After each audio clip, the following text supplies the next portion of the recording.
Hello, Miss Nguyen. How are you doing today? I'm doing fine. I'm sure you'd ask. Um, this is my curve sketching assignment. So the function of the sine is x minus 2 divided by x squared plus 3x plus 2. Now I know to graph and find all like the points and all the inner points, the important points and critical points. I need my first derivative, my second derivative. So I did the quotient rule because it's one divided by the other. So that's why I use the quotient rule. I got my f prime, got my f double prime. Those are two equations. So firstly, I want to find all the vertical asymptotes, and to do this, I just had to factor the denominator, and I got these two numbers here. So the asymptotes are at -1 and -2. Now after that, you want to check out the behavior, so how your function behaves around the asymptotes. You just want to pick a number very close to the asymptote from the left side and the right side. So after testing with numbers really close, for approaching it from the left side of -1, I noticed that when the function is approaching this asymptote from the left side, it's getting closer and closer to infinity. And when it's approaching it from the right side, because I did the same, so a number really close from the right side of -1. So when the function approaches from the right side, I noticed that it's getting closer and closer to negative infinity.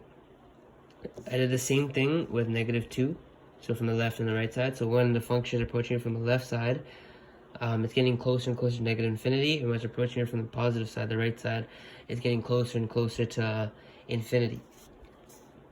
After that, I also noticed that in my original equation, the power of the denominator is higher than the numerator. So I knew that I'm gonna have a horizontal asymptote of 0, but I showed the work. You'd have to divide everything by the highest power, find the limit, and you get 0. So horizontal asymptote at y equals 0. So I also checked out, I forgot to write it, but I also checked out the behavior. So you sub in a really negative number and a really positive number. Just check out the behavior. So I drew little arrows, can't really see, for the horizontal, because I connected it now. But on the horizontal asymptote, when a really negative an answer, it just gets closer and closer to 0. So it's getting less and less and less and negative, but it just never touches 0. On the right side, however, it gets close, and then it crosses it, but then it just doesn't touch it ever again. So yeah, the horizontal asymptote is 0. And I also placed the vertical asymptotes, so -2 and -1, right? So now that I got all the asymptotes out of the way, I'm gonna have to find my local extrema, so my max and my mins.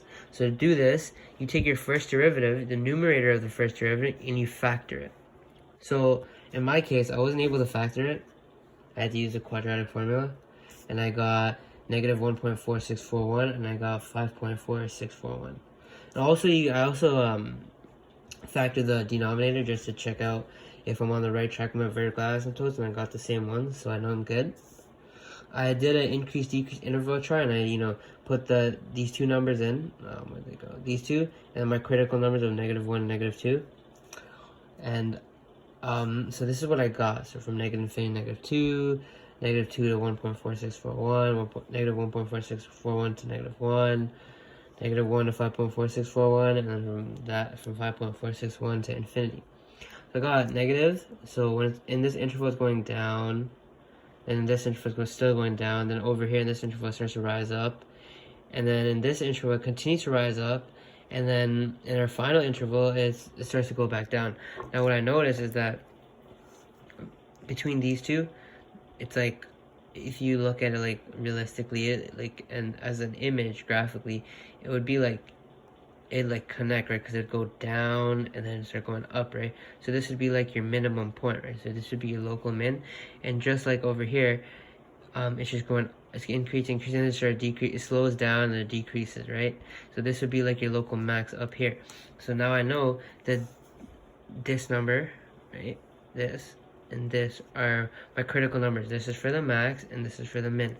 Now to find your coordinate for the max and the min, what you do is you plug it in. So I just made it a little noisier. You plug 5.4641 and -1.4641 into the original equation. So f of x, so in this case, this equation right here, x minus 2 over x squared plus 3x plus 2.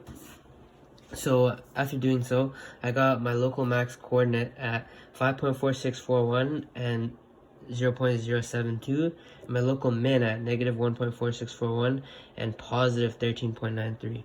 And then I just wrote down the intervals of increase. So increase intervals, so when x equals, x is from negative 1.4641 to negative 1, obviously not including these, and then union 1 to 5.4641, obviously not including those. And then the decreasing intervals are basically whatever is remaining, so negative infinity to negative 2, not including them, round brackets, negative 2 to negative 1.4641, and 5.4641 to infinity. Alright. And I did make a little mark, like when I was graphing, like when it wasn't connected, I made the little marks right here. So that's the min, and the max is like around here. I couldn't get the 0.073 because it's such a small number, like, you know, exactly, but I tried my best. So now we have the point of inflection left. So to do this, you get your second derivative, and you set it to 0. Now this just wasn't factorable. Just so there's no, like, I couldn't find any x-intercepts. It just wasn't factorable. There's no point of inflection. But I did still do the concavity interval chart with my critical numbers, which are my intercepts. And I got, so from negative infinity to negative 2, it's concave down. From negative 2 to negative 1, it's concave up. Just made a little mistake there, I did by accident. And from negative 1 to infinity, it's concave down. So I just made therefore concave up is from negative 2 to negative 1, and then concave down is from negative infinity to negative 2, and from negative 1 to infinity. And you can tell from the graph, you know, concave's down, concave's up, concave's down. Yeah, after this, I found the x-intercepts. So this is, you know, pretty straightforward. You just, for your x-intercept, you set your y to 0 and you solve for x. So here I got 2 and 0. And for your y-intercept, you set your x to 0 and solve for y. So I got 0 and negative 1. So I also mark them right here, big dots. So my y-intercept, and, my y-intercept and my x-intercept. My x and y-intercepts. Okay. So after that, you know, I made a legend that I saw in your vid. I just recreated the legend, but using my points, obviously. And that's the graph. So it's not the best drawing, but it's what it's gonna look like. Alright, thank you for watching this. Have a good evening.